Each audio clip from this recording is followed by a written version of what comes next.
Bapak Ibu sekalian, mari kita menghormati Sang Buddha.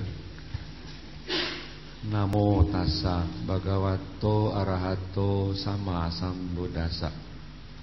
Namo tassa bhagavato arahato sama sambuddhassa.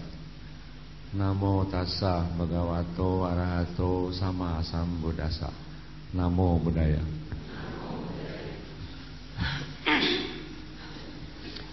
Minta maaf, suara saya sedikit serak ya, pilek, kebanyakan keluar soalnya. Ya. Minggu lalu ke Jambi untuk penataran pandita, jadi kurang istirahat mungkin.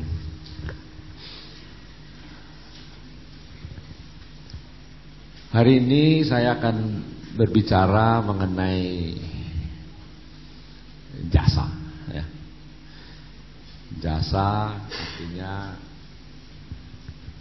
hal-hal yang baik yang harus kita lakukan dalam hidup ini supaya jasa itu bisa bermanfaat buat diri kita sendiri maupun untuk makhluk lain ya. Sang Buddha mengajarkan supaya kita menghindar dari perbuatan yang keliru ya, yaitu dengan melaksanakan sila. Kalau kita hati-hati menjaga diri untuk tidak melanggar sila, maka nomor satu kita akan terhindar dari kelahiran di alam sengsara.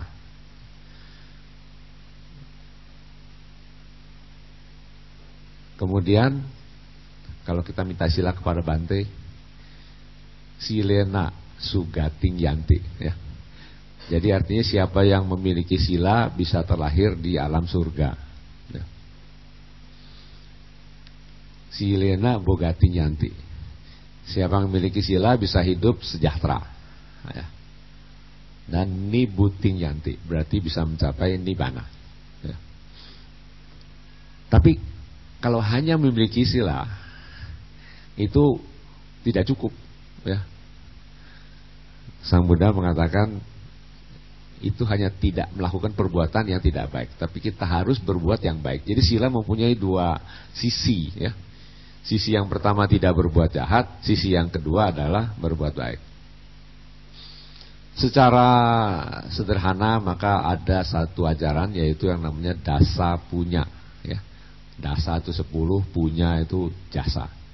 Dasa punya kiriya. Di dalam 10 hal ini semuanya penting ya. Tapi dari 10 ini ada hal-hal yang mudah, ada hal-hal yang sulit ya. Saya mulai dari bawah ya. Katanya dari bawah paling gampang ya. Tapi juga tidak gampang juga ya.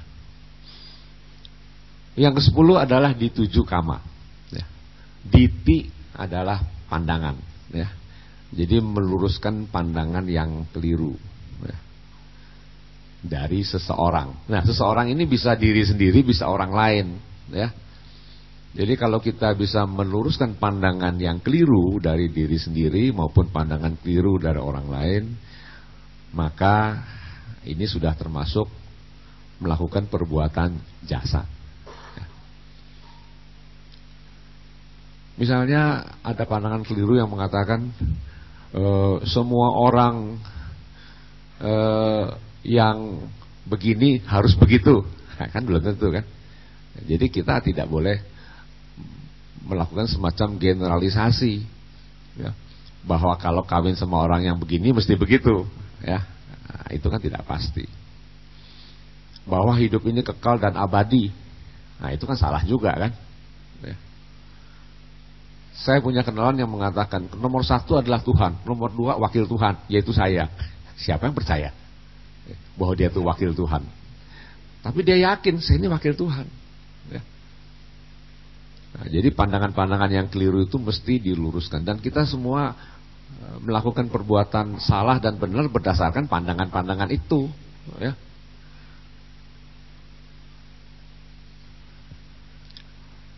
Berikutnya adalah melakukan Dhamma Desana. Dhamma Desana ini tidak hanya saya di sini ya. bapak-bapak, ibu-ibu boleh dhamma desana kepada orang lain, termasuk anak-anaknya di rumah. Boleh, ya, tapi tidak ceramah seperti formal begini, ya, tapi memberitahu ajaran Sang Buddha yang benar. Ya. Misal jangan mengatakan Sang Buddha mengatakan membunuh itu boleh, nah, itu kan salah, ya. Itu bukan dhamma desana namanya menyesatkan pandangan orang lain. Ya. Nah, bagi mereka yang suka berbuat seperti itu, ya, itu bisa masuk neraka. Ya. Ada tempat di neraka buat mereka yang menyesatkan pandangan orang lain. Itu jelas sekali diucapkan. Ya. Kemudian dhamma sawana. Ya. Dhamma sawana adalah listening, ya, bukan hearing, ya, listening. Listening berarti apa? Mendengarkan dengan seksama ajaran Sang Buddha. Dhamma sawana. Nah, sekarang Anda lagi dhamma sawana, ya, sedang mendengarkan dhamma. Siapa tahu setelah mendengarkan dhamma lalu mendapat pengetahuan, ya, lalu mendapat inspirasi, lalu Anda berubah menjadi lebih baik. Itu namanya dhamma sawana. Karena itu dhamma sawana termasuk dasa punya, ya, jasa yang perlu kita tumpuk. Kemudian ada yang namanya patanumodana. Kita sering setelah berbuat baik orang mengucapkan anumodana, ya toh? Jadi anumodana berarti ikut bergembira dengan perbuatan baik yang dilakukan oleh orang lain, ya. Jadi kalau orang lain berbuat baik, kita jangan iri hati. Oh, pasti pakai uang korupsi. Pasti boleh mencuri. Dia cuma cari muka. Nah, itu namanya tidak ikut gembira, ya. Jadi kalau orang lain berbuat baik, apa aja lah, ya, kita dalam hati mengucapkan atau diucapkan dengan mulut anumodana. Ya. Perbuatan jasanya namanya patanumodana. Ya. Kemudian patidana, ya. Kemarin Dr. Metasari sekeluarga mengadakan upacara patidana untuk ayahnya yang sudah meninggal 30 tahun yang lalu. Ya. Berbuat jasa banyak, ya, mendirikan kutim, beli tanah buat wihara, ya, karunamita dan seterusnya, bikin rumah jompo. Tentu perbuatan baik yang bisa kita limpahkan kepada para leluhur adalah perbuatan baik yang spektakuler, ya. Tahu spektakuler? Yang luar biasa, ya. Jangan yang biasa-biasa. Saya baru nyumbang pengemis 500.000 lalu kirim jasa, ya, kekecilan, ya. Jadi kalau mau kirim jasa kepada leluhur, perbuatan baik yang luar biasa, yang spektakuler, ya. Kemudian setelah itu ada yang namanya weyawaca. Weyawaca adalah pengabdian. Di sini kita kenal ada pengurus wihara, kan? Ada yang nyanyi di sana, ada yang melayani tamu, ada yang bersihkan ini, biar beresin buku-buku, itu namanya pengabdian. Ya. Semua orang yang melaksanakan tugas dengan baik untuk sesuatu yang diyakini hal-hal yang baik, maka dia melakukan weyawaca. Ya. Karyawan kepada perusahaan, ya, termasuk itu juga. Ya. Zaman dulu yang namanya pembantu itu seumur hidup, ya. Dari dia mulai kerja sampai mati, dia kerja di satu majikan, nggak pindah-pindah, biarpun nggak dibayar gajinya, ya. Tapi zaman sekarang kan 3 bulan pindah, kan, cari majikan baru, ya. Zaman dulu yang namanya PRT, ya, itu setianya luar biasa, ya. Nggak mikirin dibayar berapa. Kadang kan bayarnya itu setahun sekali, mau lebaran baru dikasih duit, ya, untuk pulang kampung. Sisanya nggak digaji bulanan, ya. Dianggap sebagai keluarga, ya. Itu namanya pengabdian, ya. Tentu tidak semua orang bisa melaksanakan hal ini dengan baik, ya. Weyawaca. Berikutnya adalah apacayana. Apacayana adalah reference, ya, menghormati. Kadang-kadang para bante kalau mulai khotbah dengan pujaca, pujani anak, ya lah. Itu paling sering itu saya dengar kalau dengar bante khotbah. yaitu memuja yang patut untuk dipuja. Ya. Apacayana ini mempunyai arti yang lebih luas. Ya, jadi tentu termasuk menghormat kepada Sang Buddha, Dhamma, Sangha. Ya. Kita juga menghormati para biku, ya, karena mereka memiliki sila yang lebih banyak dari kita. Ya, kita cuma 5, mereka 227. Ya. Kemudian kita juga menghormati orang tua, termasuk berbakti di sini, ya, menghormati para senior, atasan, ya. Mungkin termasuk menghormati peraturan-peraturan, ya, yang dibikin oleh instansi yang lebih tinggi, ya. Jadi di dalam apacayana termasuk rasa hormat terhadap alam mungkin, ya. Jadi kita tidak merusak alam, ya, karena kita hidup di alam ini, ya. Jadi mereka yang sering melanggar aturan mungkin termasuk yang melanggar apacayana, yang tidak melaksanakan apacayana, ya. Kita tentu tidak suka melihat seseorang kurang ajar kepada yang lebih tua, ya, kurang ajar kepada orang tuanya sendiri. Kita lebih suka kalau mereka menghormati, ya.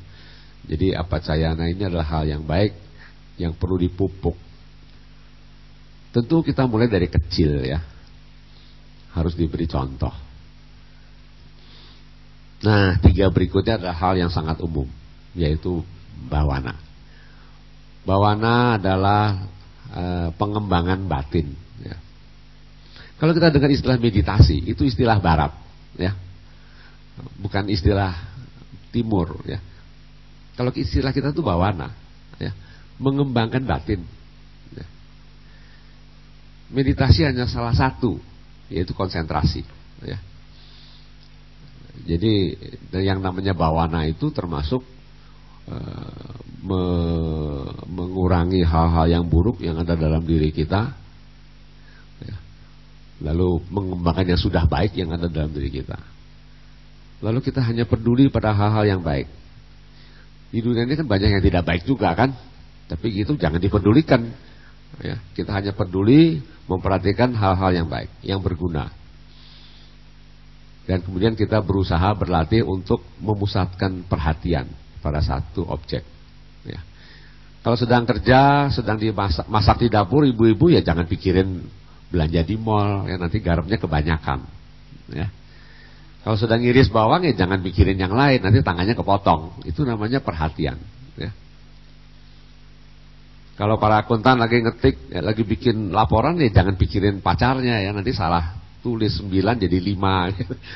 Nanti laporannya salah semua, ya. Jadi itu namanya memperhatikan sesuatu secara benar, konsentrasi, ya. Nah, yang 2 terakhir adalah sangat umum. Yang berikutnya adalah sila. Anda semua sudah tahu, untuk kita orang biasa, Sang Buddha hanya menganjurkan melatih 5 sila, ya. Tapi 5 sila ini pun sangat sulit untuk kita pelihara dengan baik, karena ada saja alasan untuk melanggar, ya, melanggar sila. Nah, untuk anagarika, anagarini silanya ada 8, ya. Tidak makan sesudah jam 12, maksudnya tidak makan makanan padat, tapi masih boleh minum air gula atau jus. Buahnya tidak lebih besar dari sekepalan tangan. Kalau buahnya sebesar kepala pasti kenyang, ya, bukan atasila namanya. Kalau mau atasila boleh jus, tapi buahnya lebih kecil dari kepalan tangan, ya. Lalu tidak tidur di tempat yang tinggi atau mewah. Jadi kalau sedang atasila tidak boleh tidur di kasur yang 20 cm, ya. Paling tebal katanya 5 cm masih boleh, ya. Nah, kemudian tidak menari, tidak menyanyi dan seterusnya, ya. Tidak pakai perhiasan yang mentereng begitu, ya. Lalu yang pertama adalah dana. Nah, biasanya kita mulai dengan dana. Tapi ini terakhir saya bicara dana. Dana adalah hal yang sangat mudah dilakukan oleh siapa saja. Orang jahat juga bisa berdana, ya. Tapi orang baik pasti bisa berdana juga, ya. Berdana mulai dari berdana maaf, ya. ini aja udah susah ya, memaafkan orang yang kita benci kan susah kan. Sialan lu. Kalau ketemu maki-maki dulu, bukan memberi maaf. Jadi kita harus belajar memaafkan orang lain. Penting, kenapa? Kalau kita tidak bisa memaafkan orang lain, maka di dalam batin kita selalu menyimpan dendam, benci ya. Nah, dendam benci itu seperti sampah ya, makin lama akan membusuk ya. Kita membawa beban kemana-mana. Itu kan orang tolol namanya ya. Sudahlah, maafkan aja lah dia ya. Biarlah dia jalan dengan karmanya sendiri ya. Nah, kita kalau nggak punya beban kan bisa lari lebih cepat kan. Nah, kemudian kita bisa memberi uang, mau sedikit mau banyak terserah ya. Yang penting rela ya. Jadi banyak orang suka berdana di depan umum. Saya mau berdana asal disorot oleh televisi. Nah, boleh juga. Saya berdana asal nama saya paling atas. Ya, itu namanya cari nama kan. Ya. Atau baru berdana kalau dikasih voucher. Nih ada voucher ya, yang berdana dikasih voucher belanja gratis misalnya. Ya. Jadi sebaiknya kalau berdana ya berdana ya, tidak dengan niat-niat yang lain ya. Ya namanya manusia tentu masih mengharapkan ini dan itu ya, setelah berdana bisa begini bisa begitu. Yang paling penting kita dalam agama Buddha diajarkan ada hukum karma. Setelah kita berbuat yang baik, diharapkan atau tidak diharapkan ya, pasti berbuah baik kan ya. Kalau kita nyalakan api di bawah, di kompor atasnya ada air panas, pasti suatu saat mesti matang airnya kan ya, kecuali jaraknya 2 meter ya. Tapi kalau air di dalam panci apinya kita nyalakan mesti matang dia, setengah jam kemudian 40 menit kemudian dia mesti mendidih airnya. Jadi kalau kita sudah berbuat baik pasti akan berbuah ya. Kenapa begitu? Karena kalau kita tidak melakukan kebajikan-kebajikan ini, kita itu seperti hanya makan sisa ya, seperti yang diucapkan oleh Wisaka kepada mertuanya. Makan sisa artinya apa? Kita hanya memetik buah perbuatan dari kehidupan yang lalu. Kita tidak tanam bibit yang baru. Lama-lama kan habis kan. Kalau sudah habis, apa yang kita makan? Nggak ada ya. Jadi karena itu selain kita memetik berbuahnya karma baik, kita juga harus menanam bibit yang baru ya. Supaya ini kita petik yang baru tumbuh terus ya. Sehingga kita akan bisa memetik buah yang baik terus menerus sampai suatu saat kita bisa mencapai kebebasan abadi ya. Bisa terbebas dari duka.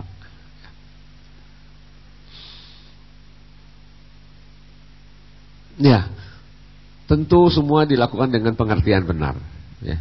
Jangan karena terpaksa, jangan karena disuruh ya, tapi karena mengerti bahwa perbuatan baik ini kalau dilakukan akan bermanfaat untuk diri kita sendiri dan bermanfaat juga untuk orang lain ya. Kalau Anda memiliki sila yang baik, pasti tetangganya aman kan, jemurannya aman, gak dicuri, istrinya aman, gak diganggu ya, tidak dibohongi dan seterusnya. Memang di kalangan orang Jawa ada yang namanya moh limo ya. Moh limo itu berarti moh tidak mau yang 5. Nah, cuma berbedanya satu, yaitu di kita musawadah mereka itu main ya. Main itu berarti judi ya. Yang lain sama ya. Sila kelima mabuk ya. Sila pertama mateni ya. Sila ketiga madon, main perempuan ya. Sila kedua adinadana, maling ya. Jadi 5 itu hampir sama dengan Pancasila, cuma yang keempat diganti dengan main berjudi ya. Berjudi itu memang tidak ada di Pancasila Buddhis ya, tetapi itu akan membawa kemerosotan ya. Jadi melanggar dhamma ya. Saya ditanya oleh teman saya, ada umat yang setelah dengar khotbah dari biku, itu yang namanya main perempuan karena suka sama suka, perempuannya dibayar, jadi nggak melanggar sila. Wah, jawabnya kan susah ya. Tapi yang pasti kan melanggar dhamma, ya. Yaitu menambah kemelekatan, mengumbar nafsu, ya, merusak nama baik keluarga dan seterusnya. Jadi makin pinter orang itu makin pinter berdebat, ya. Akhirnya semua dicari sela-selanya yang tidak boleh menjadi boleh, ya. Itu berbahaya juga, ya. Jadi sebaiknya kita sebagai orang Buddhis hidup sederhana, simple, boleh mengharapkan terbaik untuk hari depan, ya. Tapi harus siap-siap menghadapi berbuahnya karma buruk, ya. Dan salah satu cara untuk menghindari itu adalah dengan banyak berbuat baik, ya. Pertanyaannya kan sederhana, kok bisa, ya? Sang Buddha mengatakan tidak ada tempat sembunyi, ya, dari berbuahnya karma buruk. Kita punya saudara di Jepang sedang susah sekarang, ya, kena gempa bumi yang 8,9 skala Richter, dan itu gempanya dekat, ya, cuma 15 km di bawah laut, di bawah permukaan tanah, ya. Jadi luar biasa. Tsunami-nya juga luar biasa. Cuma karena mereka sudah siap menghadapi bencana, jadi yang mati cuma sedikit. Mungkin kalau di Indonesia tuh bisa ratusan ribu orang mati, ya. Di sana cuma puluhan ribu saja. Di sini bisa ratusan ribu, ya. Mungkin juga jutaan, ya. Dan itu tidak bisa dihindarkan, ya. Kalau alam sudah begitu, ya kita mau apa? Hanya bisa menghindar, ngungsi, ya, ngungsi. Nanti kalau sudah aman baru balik lagi, ya. Saya kira sederhana saja, ya. Mulailah semua dengan pikiran yang bersih, ya, mencoba yang terbaik. Nah, anjuran atau ajaran Sang Buddha ini sifatnya kan informasi, ya. Informasi. Anda tidak harus merasa terpaksa untuk melakukan, tapi karena ini baik untuk diri sendiri dan orang lain, kenapa nggak dicoba, ya. 10 mungkin banyak, ya. Tetapi 10 kan bukan 100 kan. Ya, jadi masih bisa jangkau, ya. Tentu caranya masing-masing. Kita sering dengar banyak orang-orang yang sukses, ya. Pada usia muda sudah berhasil jadi orang kaya, tentu dengan kerja keras, ya. Kalau terima warisan semuanya juga bisa, ya. Tapi dia menjadi sukses karena kerja keras, itu luar biasa. Tapi kan tidak semua orang bisa seperti itu, ya. Sudah berapa tahun terakhir ini di Indonesia banyak sekali motivator. Dulu Pak Sibi bilang saya ada I Can seminar, ya.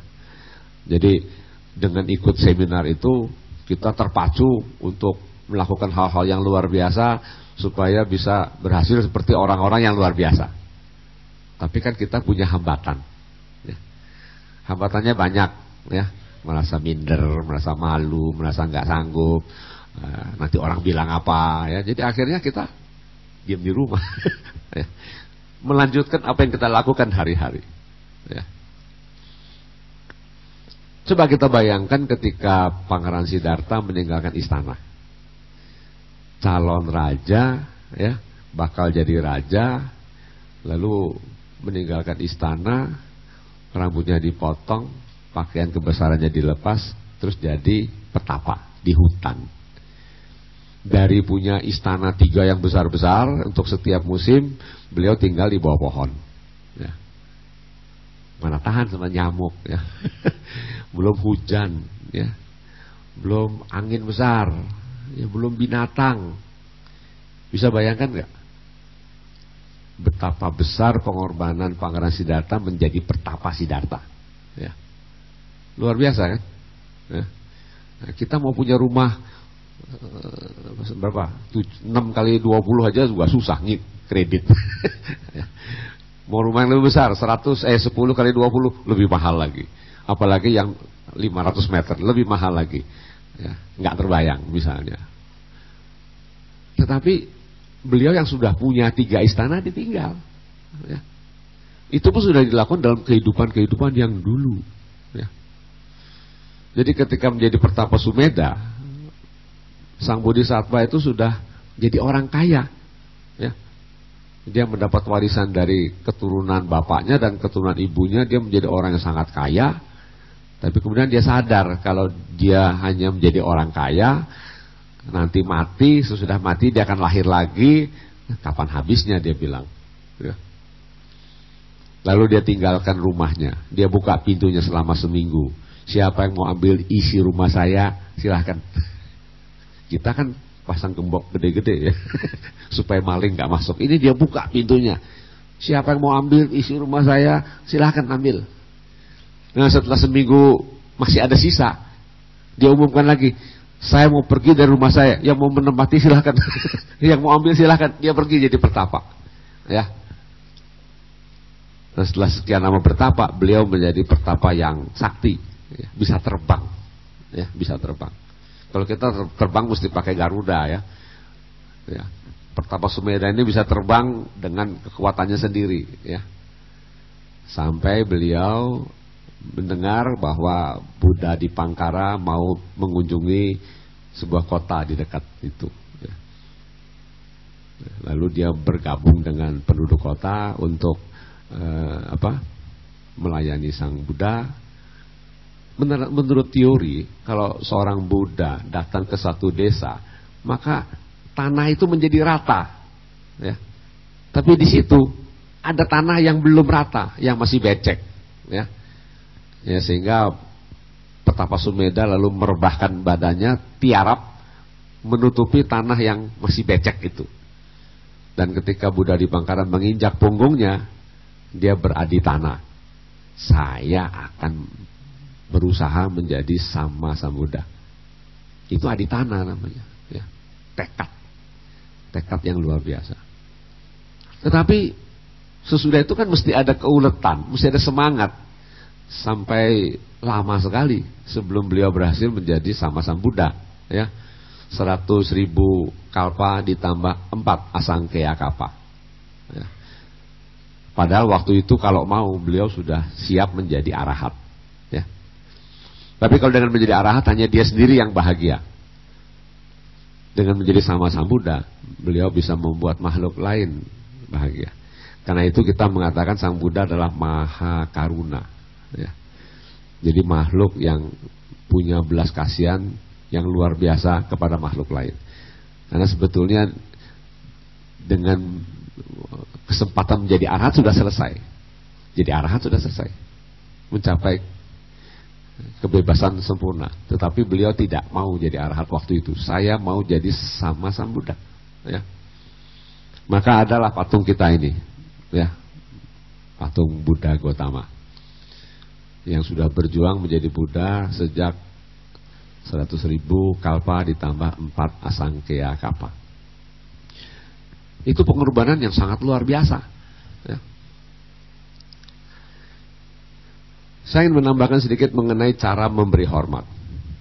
Dulu ada seorang biku di Myanmar yang namanya Mahasi Sayadaw. Pernah dengar nggak? Mahasi Sayadaw adalah seorang guru meditasi. Kebetulan beliau jadi guru upajaya untuk biku Asin Janara kita, ya, tahun 54, ya. Beliau ini bertapanya di atas gunung, ya, di lereng gunung gitu. Kalau dia turun ke desa, ini ibu-ibu rambutnya nggak ada sih, ya. Tahu rambut. Jadi kalau beliau ke desa itu ibu-ibu itu berlutut, rambutnya didorong ke depan, tahu kan? Kalau kita berlutut rambutnya ke sana kan jadi isinya rambut semua. Jadi beliau tuh kalau berjalan di atas rambut, ya. Tahu rambut. Nah, nanti ya sudah ini ke sana lagi, ya. Berlutut lagi, ya.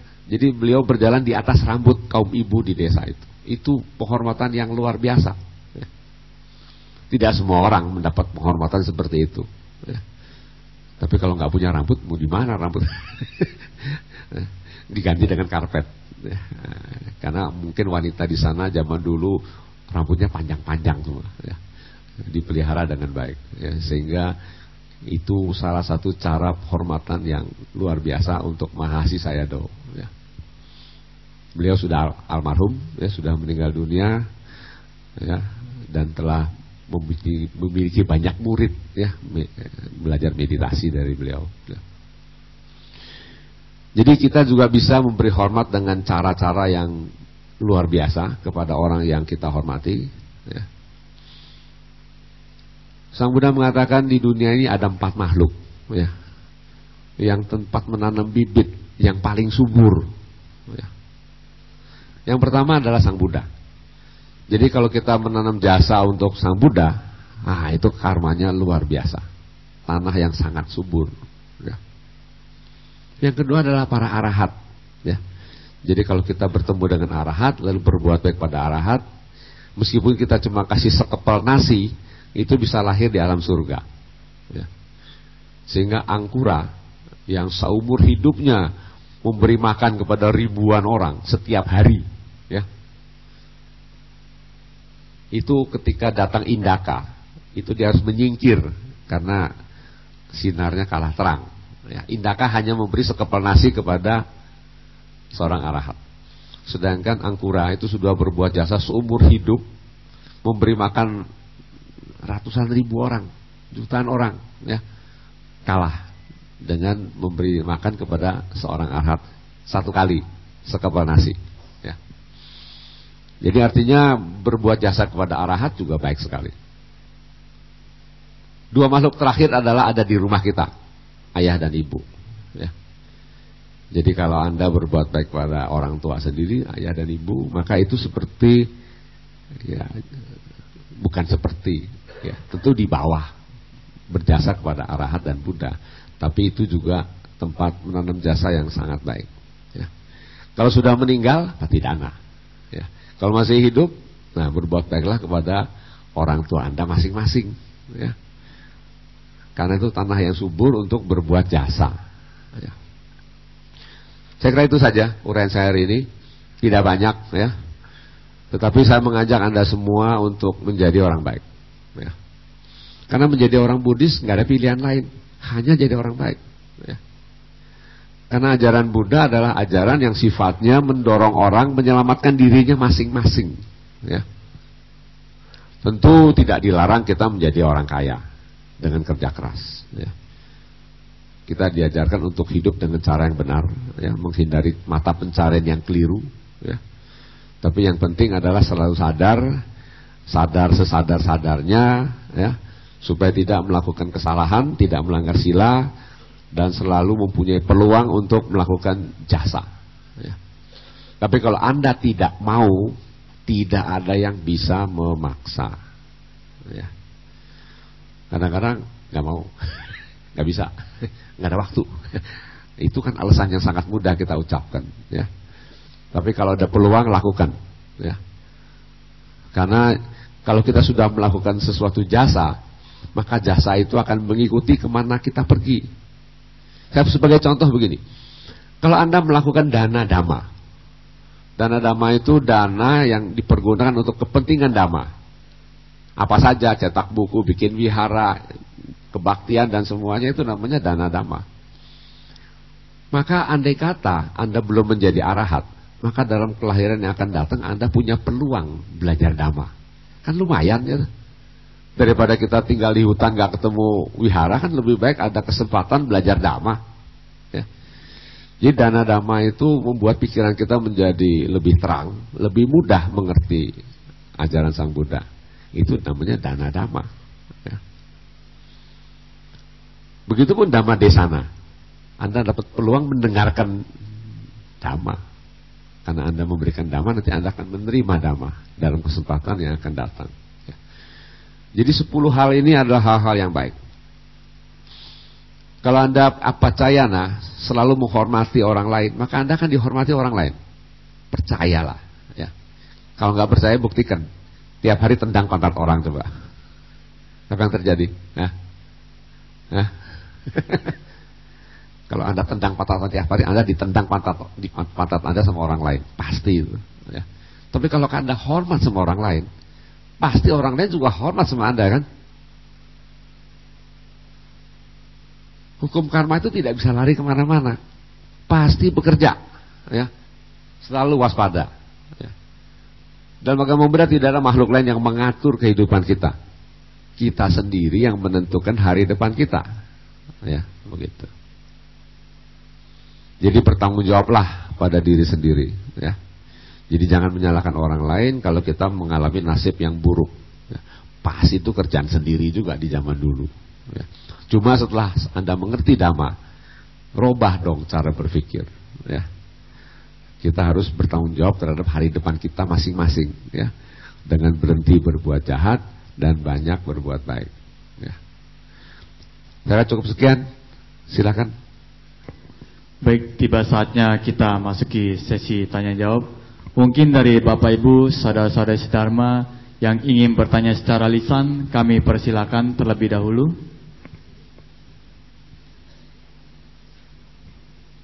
Baik, kalau tidak ada pertanyaan tertulis, kertas diangkat aja, nanti kami ambil. Begitu kepada dokter, kami persilakan. Ya, pertanyaan pertama, Romo, apakah dalam Patidana kita harus berdana yang spektakuler seperti Romo yang tadi katakan? Tetapi menurut saya tidak harus spektakuler, bahkan dengan cara yang sederhana pun mereka yang telah meninggal dapat menerima pelimpahan jasa dari kita sesuai dengan karmanya.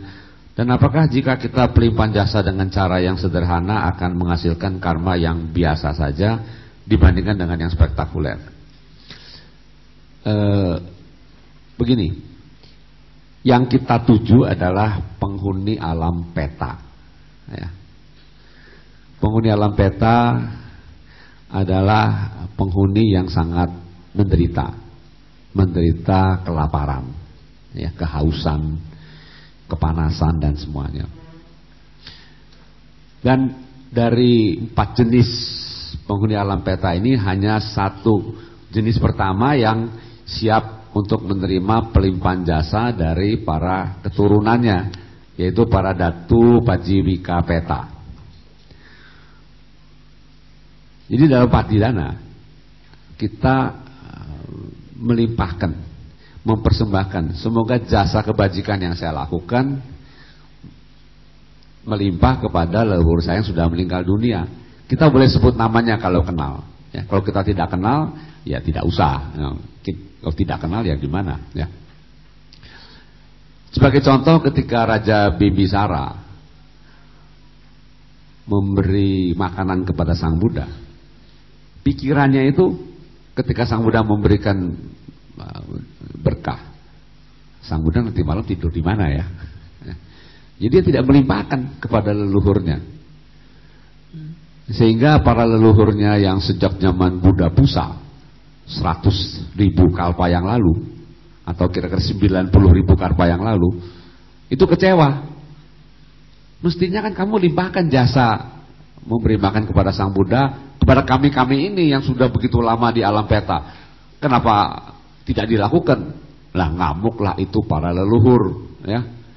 Itu istana itu malam itu betul-betul seperti apa, kapal pecah, ya. Kepala ribut, kepala jalan nggak pakai badan, badan jalan nggak pakai kepala. Ya. Jadi istana raja itu jadi diganggu oleh makhluk-makhluk halus yang sebetulnya adalah leluhur dari Raja Bibisara.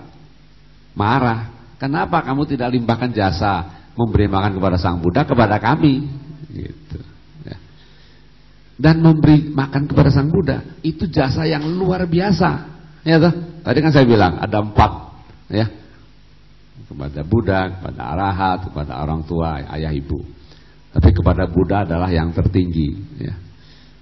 Jadi Raja Bibisara mengulang, boleh nggak saya ulang lagi? Sang Buddha diam, berarti setuju, ya. Jadi ketika Sang Buddha memberikan berkah, ya, Raja Bibisara melimpahkan, semoga jasa saya memberi makan kepada Sang Buddha melimpah kepada leluhur saya yang sudah meninggal dunia. Nah, seketika para leluhur itu meninggal di alam peta dan lahir di alam dewa, ya. Seketika, segera. Mengapa harus spektakuler? Karena kalau sedikit-sedikit mereka tidak peduli. Kenapa jasa segitu membuat saya gembira? Nggak bisa. Penghuni alam peta itu mesti berubah, ya, dari makhluk yang kelaparan dan kehausan menjadi makhluk yang gembira, menjadi apa? ria, ceria, ya. Dari depresi menjadi gembira, ya. Untuk itu dia harus melihat hal-hal yang menggembirakan, ya, betul kan? Kalau kita mau gembira, kita mesti lihat hal yang menggembirakan. Perbuatan apa yang bisa membuat leluhur kita merasa gembira? Tentu perbuatan yang menggembirakan, yang luar biasa. Kalau yang biasa-biasa dia tidak gembira. Begitu aja biasa kok dilimpahkan kepada saya, gitu, ya. Jadi penting itu, ya, perbuatan jasa yang luar biasa sehingga menggembirakan leluhur kita. Dan Sang Buddha mengatakan tidak pernah alam peta kosong dari leluhur kita, ya.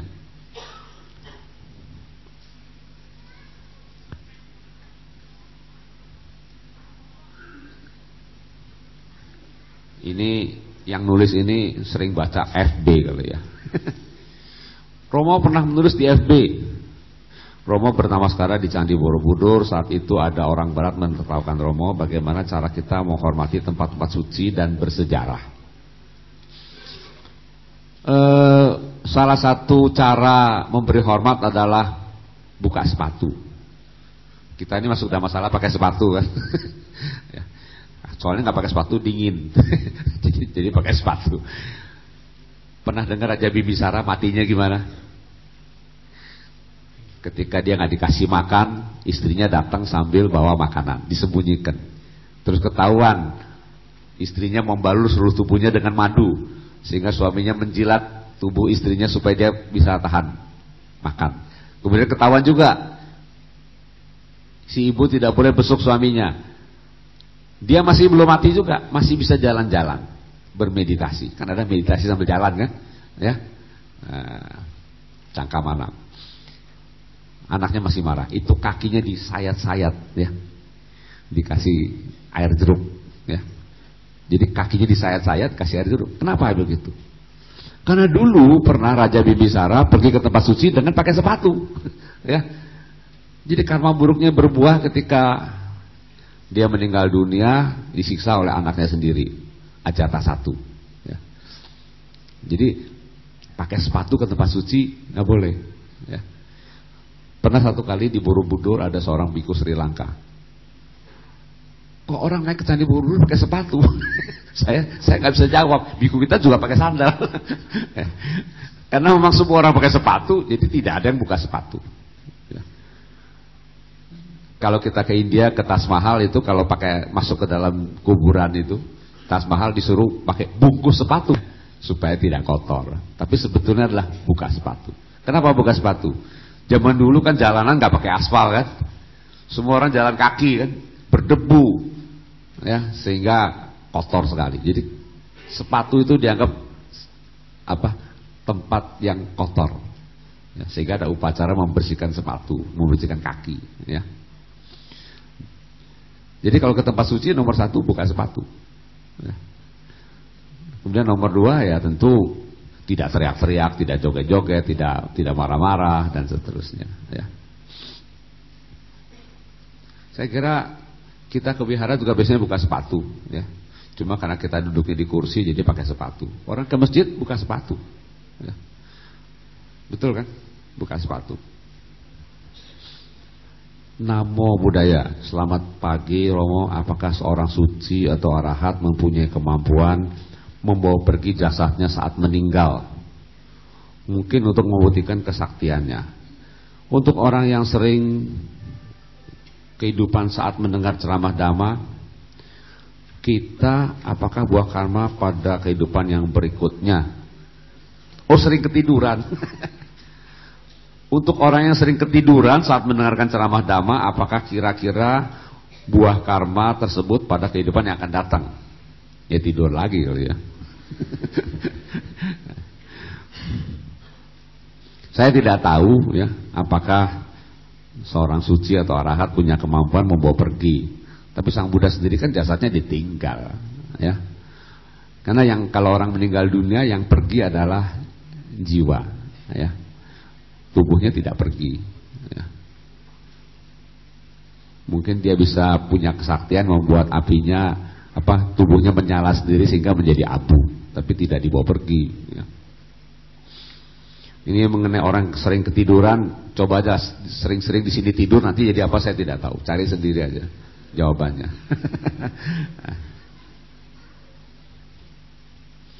Lama budaya Romo mengenai jasa. Saya mau nanya mengenai penjual daging. Demi kebutuhan harus mengorbankan hewan tersebut.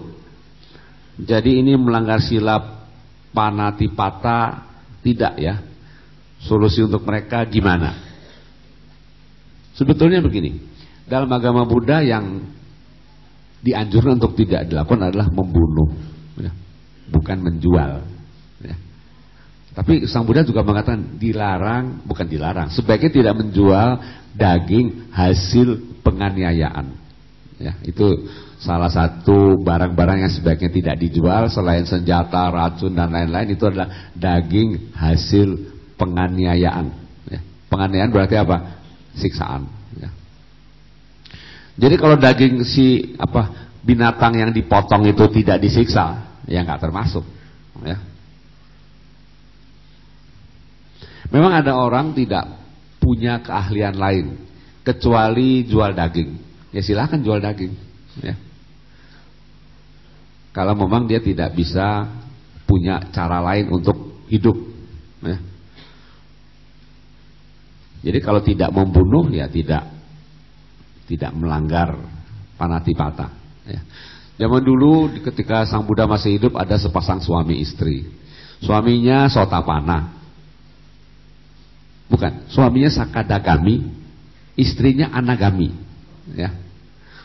Tahu kan? Di kitab suci ada 4 kan? Sotapana, Sakadagami, Anagami, Arahat. Jadi sekarang si suami Sakadagami, si istri Anagami. Pekerjaan suaminya adalah nelayan. Ya. Tiap hari pergi ke sungai, ke laut nangkap ikan. Istrinya masak. Ya, masak untuk suaminya. Ya. Jadi kadang-kadang yang dia potong ikan yang masih hidup. Nah.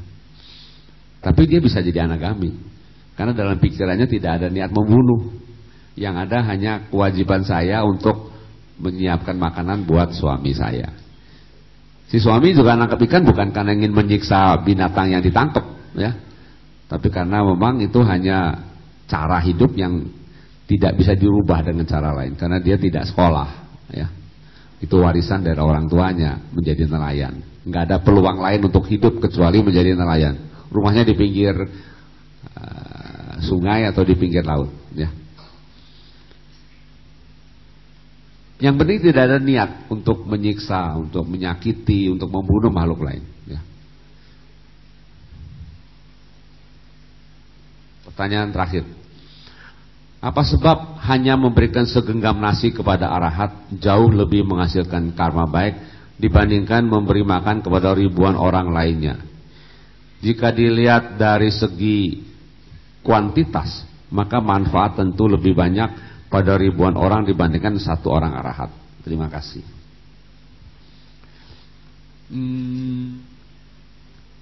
Sang Buddha mengatakan begini.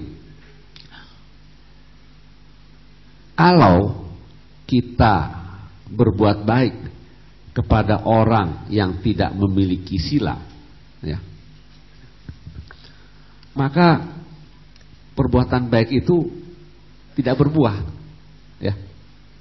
Jadi salah satu kerugian dari orang yang tidak memiliki sila adalah kalau orang menolong dia, karmanya gak berbuah. Sedangkan kalau kita berbuat baik pada orang yang memiliki sila, maka buahnya akan luar biasa. Itu jawabannya. Jadi mungkin kita kasih makan pada 1000 orang, tapi dari 1000 itu mungkin hampir semuanya melanggar sila, ya. Sehingga karma baik yang kita berikan kepada orang yang melanggar sila itu sedikit, ya. Sebagai contoh begini, ada seorang perampok kelaparan, ya, karena kasihan kita kasih makan. Setelah kenyang kan dia ngerampok lagi. Ya, kita seperti membantu orang jahat berbuat jahat. Karena dia sakit, dia lapar, dia nggak bisa berbuat jahat. Begitu dia kenyang, dia kuat, dia berbuat jahat lagi. Itu kira-kira begitu, ya. Itu sebabnya mengapa berbuat baik pada orang suci buahnya akan luar biasa dibandingkan menolong orang biasa yang hari-hari mungkin sering melanggar sila. Ya, jawabannya begitu. Rupanya yang tadi bukan terakhir, ada lagi yang terakhir. Namo Buddhaya. Romo, saya mau bertanya, apabila ada seorang ayah atau ibu berbuat karma baik atau karma buruk, apakah karma baik atau buruk itu dapat berbuah pada anak atau keluarganya? Terima kasih Romo. Wah, ini takut diwariskan karma buruk. Sang Buddha mengatakan karma itu melekat pada individu, ya. Jadi siapa yang berbuat baik atau dia berbuat jahat, maka dia melekat pada batinnya masing-masing, alam bawah sadar. Kemanapun dia pergi, ikut. Ya. Jadi tidak akan diwariskan kepada orang lain, ya. Kepada istri, kepada anak, kepada cucu, tidak. Ya. Itu karmanya masing-masing, ya. Karena karma itu bersifat individual. Memang ada karma bersama, ya. Tapi itu tidak terjadi setiap hari. Pada umumnya yang terjadi adalah karma individu, ya. Saya pernah cerita dulu kan, ada pesawat dari Indonesia mendarat di Taiwan, ya, semuanya mati kecuali dia. Ya. Itu pesawat meledak, hancur, dia nggak luka, sedikit pun nggak luka. Semuanya mati di pesawat itu, pilotnya, stewardess, semuanya mati kecuali dia. Ya. Itu artinya apa? Nah, belum waktunya mati. Ya. Sedangkan yang lain karma buruknya berbuah, dia belum. Cuma jadi setengah gila kan. Bayangkan semuanya mati, dia enggak. Lecet aja enggak. Nah, itu contoh bagaimana karma itu bekerja secara individu, ya. Bahwa kalau belum waktunya tiba, kita tidak akan petik itu buah karma buruk, ya.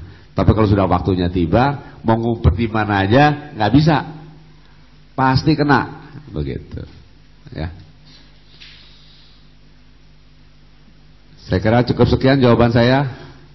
Ada yang kurang puas? Silakan, mungkin bisa kan? Ngedebat saya kan boleh kan? Ya. Atau berargumentasi secara dhamma boleh, silakan. Saya ini kan juga bukan maha tahu, ya. Silakan. Nggak ada. Sudah bisa terima dengan puas jawaban saya? Ya. Atau yang lain juga boleh kasih komentar. Kalau misalnya ada yang ganjel gitu ya, atau ganjel, merasa ini rasanya nggak cocok nih gitu, ya, silakan. Karena sesudah Dhamma Desana, tanya jawab atau diskusi Dhamma adalah hal yang penting dilakukan supaya jangan menerima sesuatu secara keliru, ya. Harus diluruskan kalau masih kurang lurus, ya. Nanti lain kali bisa lupa lagi kan, lebih baik langsung diluruskan kalau memang ada yang kurang cocok, ya. Tapi kalau tidak ada ya tidak apa-apa, ya. Ya Bapak Ibu sekalian, kalau tidak ada saya ucapkan semoga Anda semua berbahagia dalam hidup berikutnya. Satu.